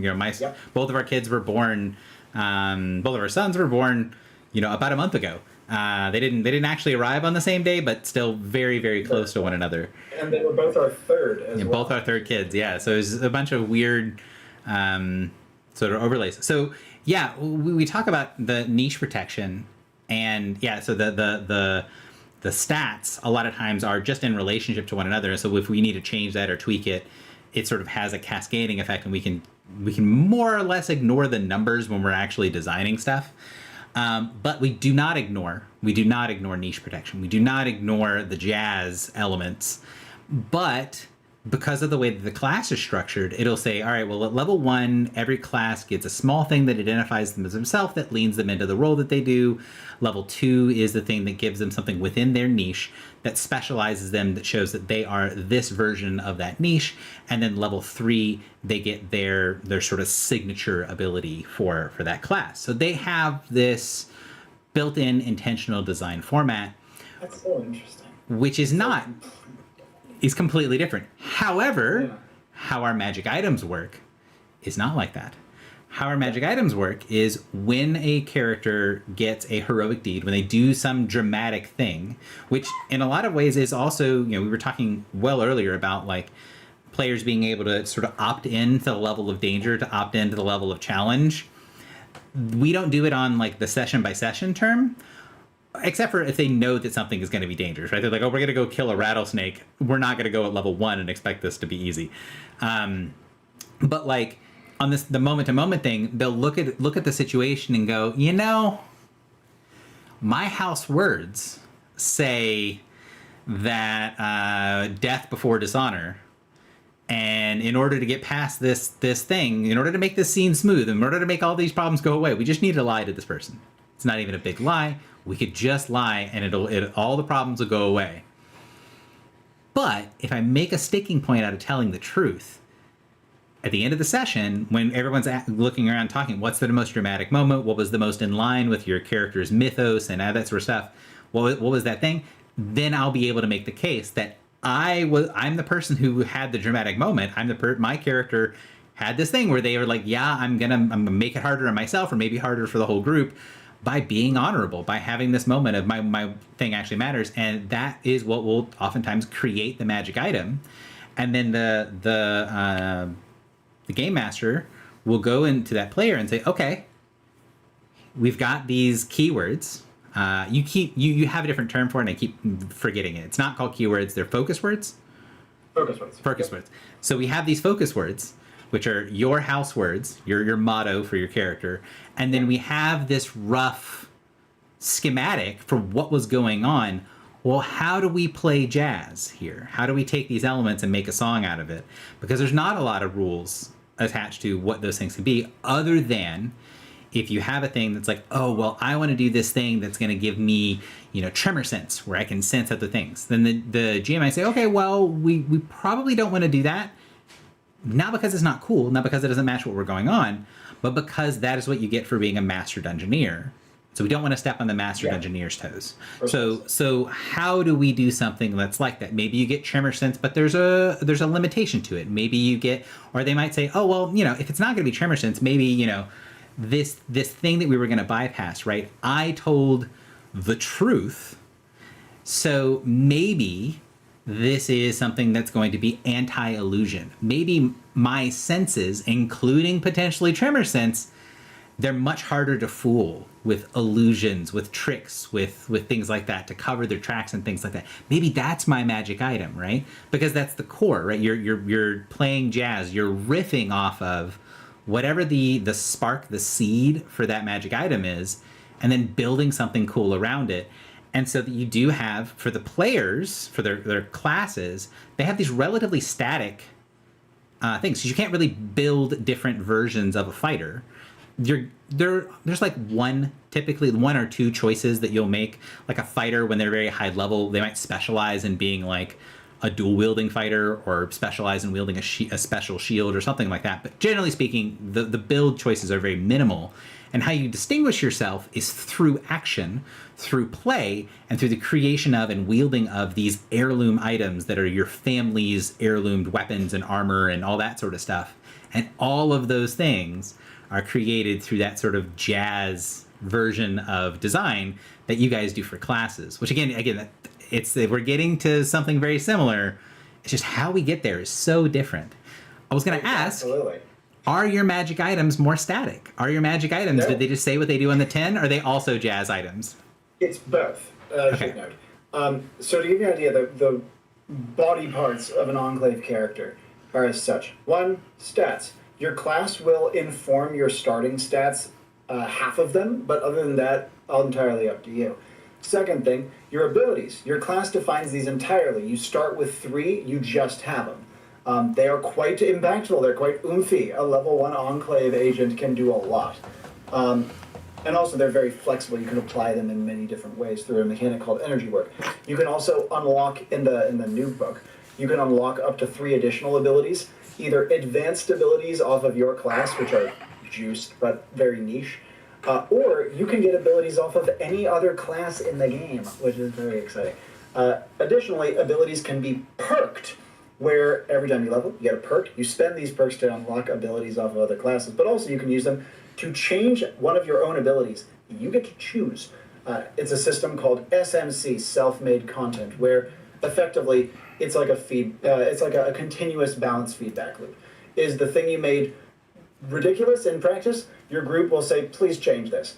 Do it. If you're like, wow, this sucks in practice, this is just not good, you can say, hey, group, can I change it? Do it, right? So you have stats, you have abilities, and the last thing you have is equipment. Equipment typically comes in two forms. One are common items. Common items are cheap, but they are mundane. This a real world thing. Now, obviously, if you're like, can I get a Glock? Then you might have to put some limitations on it, but if it's something like, I want a backpack, I want a short sword, I want a longbow, yeah, common item. You get to choose. You get to make it up. We don't have a list of these. Just do it. But lastly, you have what are called signature items. Each class comes with a list of signature items. When you first create your character, typically you're going for your class's signatures. In the like the core rulebook, each class has 6. In the expansion, this is doubled to 12. And signatures are not only fun because, you know, they're oofy, they're exciting, they have supernatural effects, they're iconic to your class, and they can be very unusual stuff. Like, you know, the gunslinger not only has the guns, but they also have, not a sling, that would be pretty funny. I was going to say, the slingers. But they also get a cowboy hat. And it turns out that the magical effect on the cowboy hat makes it as appealing to get for certain playstyles as the guns. Just like with abilities, you can pick up signatures cross-class. But in the expansion, you can do another thing to signatures. You can unlock enchantments for them. Each signature has a default enchantment, which the game lists out. They are very powerful. But you can also spend extra like credits from going on successful missions. We call them mercs. You can spend extra mercs to customize your own enchantment. The only limitation is it cannot exceed the power level of the default. Therefore, you're right, we actually do have more structure, a lot more structure in the way classes go. You have these fixed abilities, you have these fixed signatures, but then you can put your twists on them. Mm-hmm. You can spin them in whatever way you want. And also, the fact that you can cross-class everything if you're just willing to spend a little more makes build options just stupendous. But in Enclave, since as a diceless system, we are inherently on the freeform side, providing those bits of structure is especially important for us. Because without those islands of structure, people go adrift, right? Yep. You need to give them something. And mechanically speaking, that's what classes do. The reason why classes are kind of weirdly rigid is, one, you can spin them in tons of different ways and it works great. And also because that structure is part of what enables the rest of the fluidity to work properly. Agreed. Yeah, and that is also kind of how we do it with stuff. And your perks system is very strongly analogous to the system we use for upgrading your magic items. When you do a heroic deed and you basically spend a perk on an item that is already magical, you then get to craft with the DM a quest that you can then complete in order to upgrade that magic item and gain new powers and gain new abilities. And a lot of times, especially once players have made an item or two, when they do an upgrade, when they go to get a quest for an item, they're like, oh, I think I have an idea of what's going to make this sword even more cool and what we would need to do to get there. And oftentimes they will also have an idea of like, all right, well, now we've done the quest. Well, let's start thinking about the design. And the player's like, no. I've noodled at this idea for what this thing could turn into on the commute to work every day for 3 weeks. I know exactly what sort of stuff I want to have here. It's just, what are you going to let me get away with? Which there's a system for that. So it's like, yeah. I like how your game has a lot of like collaborative community balancing. I really like that. I hate when games get really obsessive with trying to make sure everything, even like player created content, is balanced. Just let people go back and forth. They will balance it themselves. If they don't, that's their fucking problem. You're not their dad. Like, Jesus Christ. So it's great to see that a game like yours, which I think many people would be inclined to perceive as being hyper-structured, actually enables that sort of like playgroup trust, and doesn't try to like meddle with people's social dynamics too much. Which is interesting because then, when designing stuff, there's a lot of questions, especially if you're in certain design communities. They'll ask, like, do you need to have hit points in your game? Can you The use answer is wounds no instead? for us. Yeah, no. Like the answer is we are using hit points for a very specific reason. We have an inclusion in the rulebook for optional rules of how you can not use hit points and effectively use a wound system if you want to. But in that section, it explains why hit points. And the same thing goes for class design. That people saying like, oh, can you do a classless system and just have kits? You know, because items are so important in our game, they're like, well, can you just have stats and items, and you can pick up the stats and items, and that determines your class, so to speak. Hello, we have a tiny human break. It looks like. Sorry, my wife's just asking how much more time we have. I think like 10 minutes left. Yes. Do you want to come say hi to see? Do you want to see the baby? I do want to see the baby. Hello. Do you know how big he is? How big is he? He's over 12 pounds and he's younger than Alex. By Well, like a couple days. oh my gosh, how heavy was he when he came out? That is a great question that I obviously know the answer to, and I don't need to think about. But it was over 8. That's the answer. He doesn't need to think about it, but it was over 8. I think it was Oh my 8.3. I think goodness. is from memory. Oh my goodness, what a precious man. I know. Oh, congratulations. Thank you. Same to you as well. It's the same to you. Dueling babies. I know. Thank you, love. Baby stuff. Totally lost train of thought. Yeah. I apologize. It's all good. Oh, there's people asking, why do you have to have classes? Yeah. And I have an answer to that. the answer that for our game is not the standard design answer. And because it's not the standard design answer, I've had a lot of people who were sort of like, oh, why do you have classes? And then they have sort of especially if they have a viewpoint, right? If they really believe in non-classes, like classless systems, they kind of have what they assume is going to be the follow-up, right? They are prepared for whatever your answer is going to be. And from when I answer them, the reason that we have classes is for social dynamics with the play group. Because it is way easier to say, I have a fighter that I can bring on that mission, than it is to say, I have this specific character and you have to describe him, whatever. Having that little concrete thing that oftentimes you can modify with blank thing that is their expertise, or whatever their best skill is, or whatever skill you think is relevant for the mission, having that piece is exclusively in there, right? I mean, there's other reasons to have classes, but like the reason that is we are 100% need to have classes on the design side is so that you can easily organize groups, because you're not going to be playing the same group every time, everywhere you go. It's going to be easy to decide which character you bring, because they're not the complete whole, unique individual for each individual person, which is cool, but mechanically they're a little bit more discrete, so that you can actually make the decision of, oh, I'm going to bring this guy for this reason, and it's easy for me to package that reason and explain to someone, and so they can go, oh, well, you're bringing a fighter with athletics, or you're bringing a fighter who's heavy endurance. I was going to bring my guardian who's heavy endurance. I'll take somebody else, right? And you don't need to go through 10 degrees of that sort of thing. You just need to have like, oh, this is my class, which is roughly in this category. And now I kind of have a good idea, a good snapshot of what we've got going on. So you've got a reason for classes. Why classes in Enclave? What is your reason? Yeah, your reason, by the way, would be on my list. I have a pretty long list of why, because again, when you come at it from a diceless perspective, once you get back how the hell does that work? A lot of people say, well, why stop there? Why have any structure? And so the top of my list is you need some structure to balance the fluidity elsewhere. Otherwise, you just have mush. Mm-hmm. And yes, I've been conduiting games for a very long time. Can I make mush work effortlessly? But that's not the point. I'm not saying, can I do it? I want to help other people do it. I want to present them with a framework to do things. And mush doesn't help that. Second reason is ease of access. It's so much easier saying, yeah, pick a class. Character creation is like 5 minutes, 10 if you have choice paralysis, and then we're off for the races.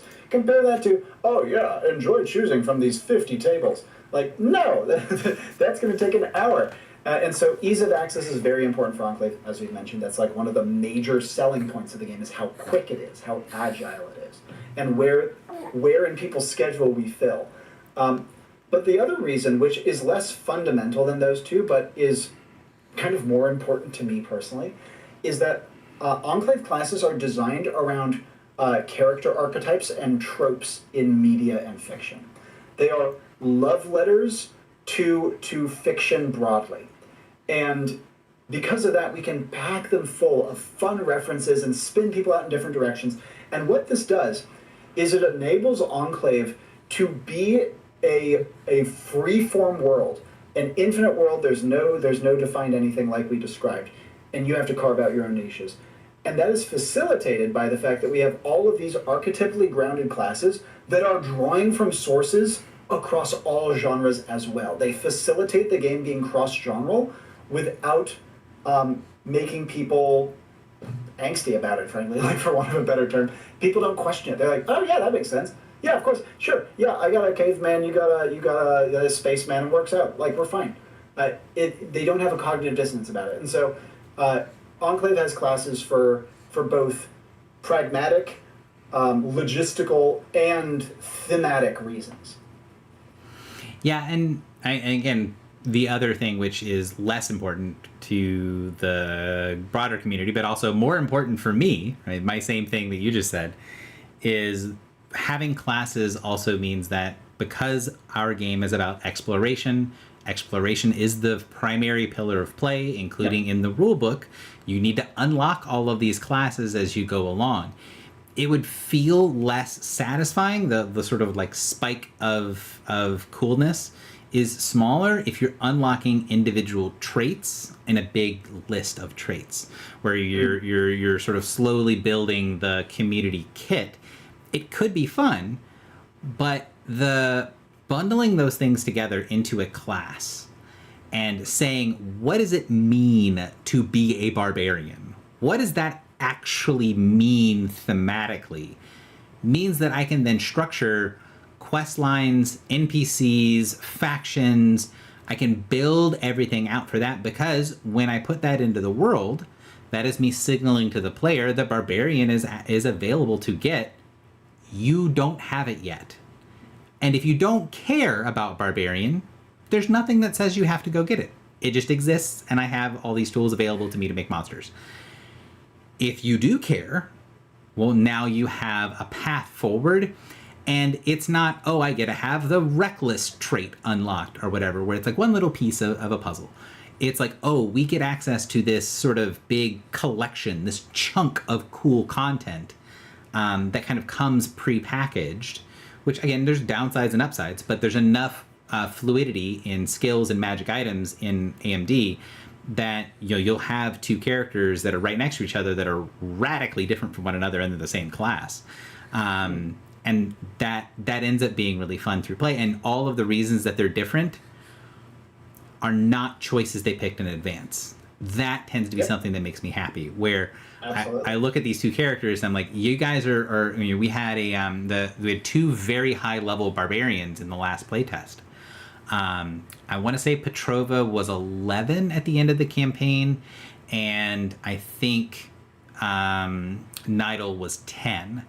And so we had these two different characters. And at one point, the two players who played those barbarians, I don't think they ever played in the same session, but those two players had a moment where they talked to each other about like, oh, this is how I approach things. This is what I'm building for. These are the items that I had.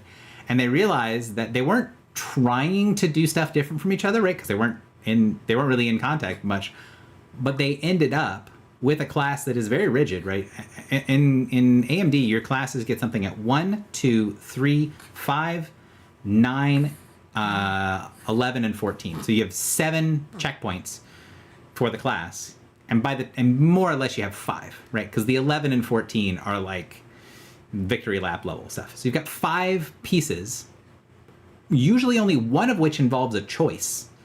So these are the 5 things that are the same to the class. The classes, in theory, these characters could feel very much the same. They were very much not the same. They felt very, very different.